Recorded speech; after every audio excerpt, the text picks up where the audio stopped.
Hey YouTube, this is Southern Prepper 1 and welcome to Boots on the Ground. Let's get right into administrative thing. I was sick for a few days, so if you were trying to call me during that time, I didn't even pick up the phone. So please call me back. The squeaky wheel gets the oil. So if you had a question, call me. We will talk about it. 99% right now are people looking for power boxes, generators, anything to solve their power issues. Also, the water straws that I sell are back in stock, so if you were waiting, I'm not going to send individual emails out. This is your email blast. So they're back in. Thank you for your support. Let's get right into it. I spoke with a friend today who has a business harvesting crops in different states out west. Wheat and corn is what we discussed. She said the crops are horrible this year. One harvest yielded only 3 bushels per acre. Another one was only 8 bushels per acre. That is terrible. The very best they've seen so far this year is only 30 bushels per acre. When asked what is normal, it can run from 45 to 50 bushels on average. And then if you have a great irrigation harvest, it could be 80 plus bushels. One farmer said he used to dream of selling a bushel of corn for $9, and now he won't even pay all the bills at that. Insurance has had to cover several of the crops. In one case, they got paid for their services, but the farmers lost a ton of money because of a low yield or higher cost. She said 3 other harvesters have gone out of business either because they either have no workers or no crops. They've also seen multiple truck stocks, rows of combines with signs on them saying they're looking for work. She said the spring crop was half of normal and the fall crop has been way worse than that. They are thankful they've locked in contracts for fuel for the whole season at $2.84 a gallon, because now you can't even get it for less than $4 a gallon. One thing that stood out, in addition to the crops being way worse than we probably understand, was that they have to buy corn to fulfill their contract. So now not only is the harvest awful, but they're dipping into grain that the farmers have had to store. So those will also be depleted. She said people think they just go to the store and get a loaf of bread. We're so screwed. Their words. This is from, and remember, this is in certain areas of the country. Other areas of the country, they're doing good. But if you got a drought, you're going to have a terrible harvest, and that's common sense. This is from Central Alberta. Last week, 2 individuals stole a grain auger and a truck and drove onto a farmer's property and stole a truck full of canola worth approximately $4,000. They attempted to sell it locally, but the people were suspicious and contacted the police. The police chase ensued and the thieves dumped the canola, some of it, onto the road. Good news, the thieves were captured and the farmer got most of his canola back with the help of the community. This person says we purchased a case of butter in the spring at a restaurant depot and paid $65 for the case. The same case now is $145. I've been watching your Boots on the Ground segment since the beginning, and it's very helpful to know what is going on in other places. Thought I'd pass along this information. I'm a chronic pain patient and have been for 11 years. I went to my pain specialist a week ago for my monthly visit.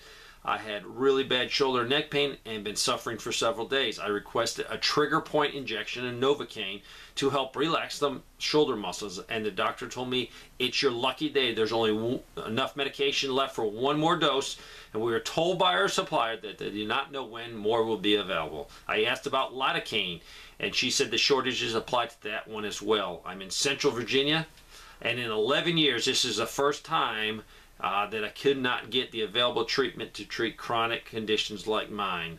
That is very scary.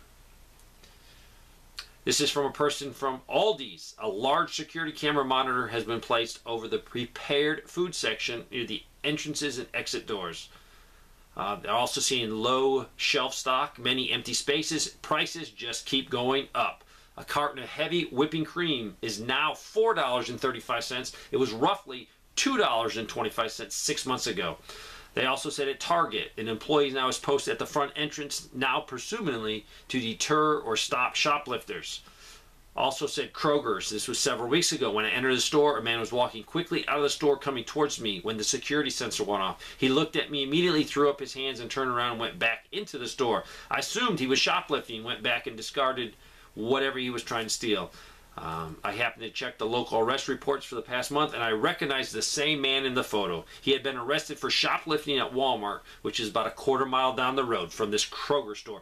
So shoplifting is getting out of hand. You will probably have to see soon a lot more increased security measures at stores. If not, they're going to have to just keep raising their prices just to keep up with the theft. This is from Greensboro, North Carolina. Gas jumped today from $3.04 to $3.49. They said Harris Teeter, Crisco Pure Vegetable Oil, 48 ounces 2 weeks ago were 2 for $5. Today, $8 for 1. Walmart, eggs, the England Best kind, 18 count, was $3.89, now $7 when they're in stock. Out of them most of the time.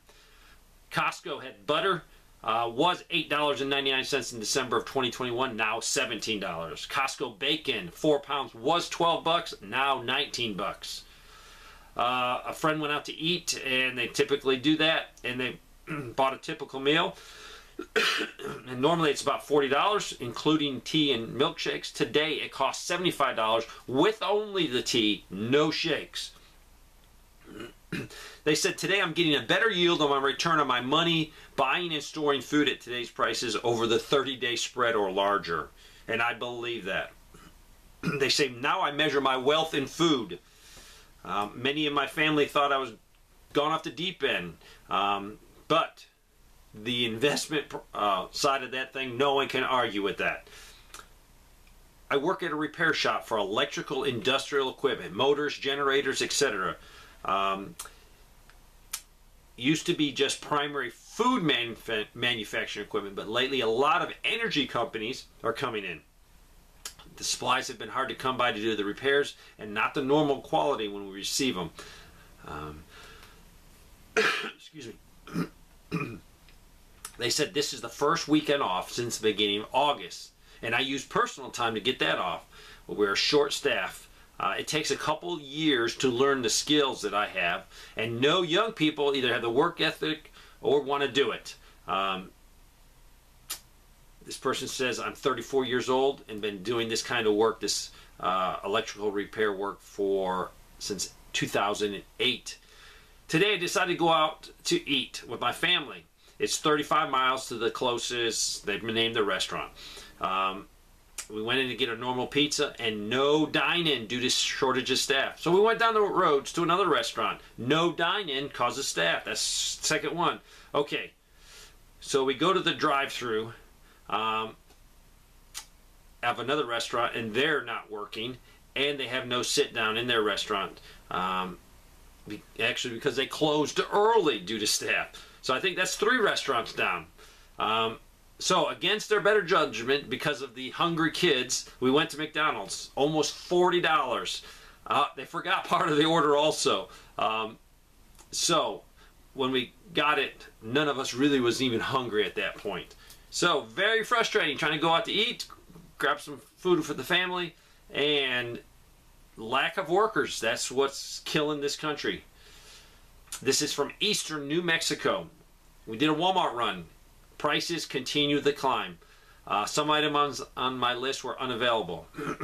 Husband brand of wine, 0. Small safety envelope, 0. No hydrogen peroxide, no creamy peanut butter. They did have 6 small jars of crunchy. Our state has been under drought for 4 years. Many people letting their lawns die due to the high price of city water. This person had a horrible experience. They were in Branson, Missouri. Our fuel pump in our vehicle suddenly went out when we were in the left turning lane at a very busy intersection in Branson.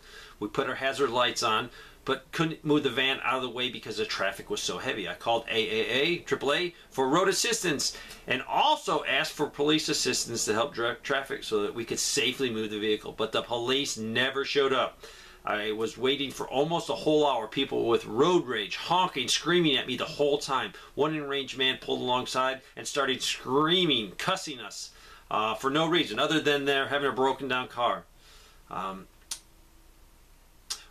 Only one person offered to help us, but by then the tow truck showed up. Another man started honking and road rage at the tow truck operator, I guess because he had to block traffic. Still, no police in sight whatsoever. Branson is a busy tourist town, and we were in the turning lane for a major highway, and still couldn't get him. We called 911 twice. The police response on the operator side was, it was probably shift change and we couldn't help you. I fear we are truly on our own and our lives were in danger the whole time with no help. This is from Southwest Missouri. Today, there was a breaking story that 15,000 gallons of vinegar spilled when a truck overturned in a roundabout. That is a lot of vinegar, 15,000 gallons. Also, my husband works for a popular cheese company here in the Southwest Missouri. Thankful no issues with getting material. They make all the great value cheese for Walmart. They've had the cheese stored in caves in the area, but the caves now are leaking. So the cheese just isn't lasting long. They now have to open a 500,000 square foot distribution center, and all the cheese in bulk that were in the caves and elsewhere are now going into this one building and very climate controlled. When you say a 500,000 square foot distribution center and it has to deal with food, I get nervous because we've had not good luck in this country between accidents and these things burning down. This person said, this is from the suburbs of Dallas. I went to Walmart a few days ago. A carton of eggs were $5.56. Outrageous. This is for an 18-banger. Canned beans, very thin. Also, a lot of other things missing or cans were dented. Honey down to about 12 linear feet of shelf space, and most of it was fronted. Grape jelly was used to fill in the bottom shelves under the honey. Peanut butter inventory is way down. Pretty much all that was left is the expensive stuff. Empty shelves in the bread aisle. Basically, any of the cheaper products were gone, they said. They did say all dairy still in pretty good supply. A few holes. Let's move on to Tennessee. I live in Tennessee and I know a price manager at a local grocery store, and asked her if she was seeing price increase, and she told me that they received 1,600 price increases this week already. I shop at this store and have seen the price of a dozen eggs go from $4 to $4.79 in 1 week. Also, I was buying the baking powder for $2 and now it is $4. This is just the increasing inflation. We're going to keep feeling this. Our government has spent us in the hole. We've gone way over the $31 trillion mark. We are buying things using a currency that is one day going to be worthless, and then any price for food is going to be well worth it. This person said, I'm an RN working at a nursing home. We were told on September 20th that our nursing home would be merging with another nursing home more than 20 miles away. The company just bought our building at the end of December and gave us a 90-day notice to all residents of the closing.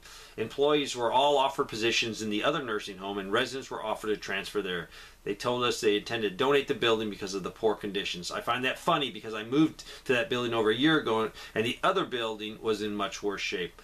A more likely scenario is they are selling their bed licenses back to the state of Ohio at $10,000 each. This is an 80-bed facility. So I'm wondering if that's the truth. I don't know anything about bed licensing fees in different states. But bottom line is there's a lot of residents that are upset. There's a lot of staff members that are upset that might not get jobs at the other place because it sounds like they're not going to be able to have space for all the other residents. So just a sad situation. They said some of the staff members have been working there for 30 years. This is about Southwest Virginia. Our famous Amish store in town has butter for $6 1 month ago. The same butter now is $8. That is a $2 increase. That is a huge inflation hit. Not much new here in Long Island except higher prices. I wanted to up my medical prep, so today I made an Amazon order. I ordered enough supplies to qualify for free shipping. When I went to pay, I noticed their shipping and handling fee doubled from $6 to $12. After free shipping was applied at the checkout, there was still a $6 handling fee to pay. This is new. I've never seen this before. I order from Amazon frequently. I canceled the order. So start looking. I have noticed it from other companies. I've gotten a surcharge on the shipping. So be very careful. Make sure you look at the fine print. Hey, Dave. I'm in northern Alabama, and I took my wife's Toyota Highlander to get an oil change yesterday. When they finished the work, the guy took forever to ring up my bill. Finally, he said that will be $157. I told him that seemed pretty steep. He said he had gotten me a discount for the oil, which they wanted almost $20 a quart. So it must be something special or synthetic. He got it down to $15. The labor for the oil change was only $20. They rotated the tires also. But not balancing, and that was $40. We got to talking about tires, and he said every year they've been getting at least 1 or 2 price increases per year from the manufacturing company. But last year they got 6 increases. This year they've already got the 6 increases on tire prices. As I say, if you need tires, you should have bought them 6 months ago, but now is better than waiting another 6 months. I volunteer at a food pantry in Missouri area. We have seen a great increase in the amount of families coming in for help. Last month alone, 78 new families came for help. Last January, we served 844 people. This past month, it went up to 1,482 people. Last January, 785 food items were given out. This past month, 4,270 food items were given out. All the pantries are seeing an increase in people that are coming, and they're actually turning people away because there's no food to give them. They say people are not donating. Please remind everyone to give whatever they can to your local food pantry. A tremendous amount of people are hurting, and I agree with that. I see it in emails every day, and it's heartbreaking. This is from Home Depot in Washington. It started to be an issue at the start of the spring this year. The homeless had moved to the area that surrounded Home Depot and the local food store. It is very unsafe to shop at the food store. Home Depot has actually hired an armed guard now.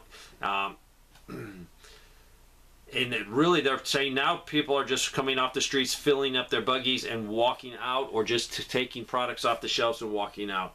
As I mentioned, it's not a new issue, but this is at critical levels, in my opinion. This came from a person, that's all they said. I'll read it to you word for word. Third-party company taking calls from multiple Bank of America departments just said no one was allowed overtime anymore. I'm hearing more and more of this. People are getting their hours cut. I talked to a guy that makes Amish furniture, and their facility is slowing down. And this should be a busy time for them, getting ready for the Christmas rush. I'm in southern Oklahoma, and I received an email today from my electrical company that I will now be required to pay an extra almost $10 per month spread out over the next 24 months to cover the company's losses due to other customers not being able to pay their bill for the past year or so. At first I was upset because how unfair is this? But then I felt resigned and decided to view it as a contribution to someone less fortunate. I know others have it worse right now here in the U.S. and around the world. I just hope and pray it won't snowball and go up even higher next year along with the higher cost in energy. I understand, but this is someone else not paying the bill, and they forcing you to pay their bill. I don't mind helping people and contributing to worthy causes, but this is not you decide. It is the electric company decide. This person says, I'm a veteran and a retired state LEO officer, law enforcement. My wife, who owns a successful restaurant for 30 plus years, decided to buy a small place in Ozarks. We have the cash as we have saved.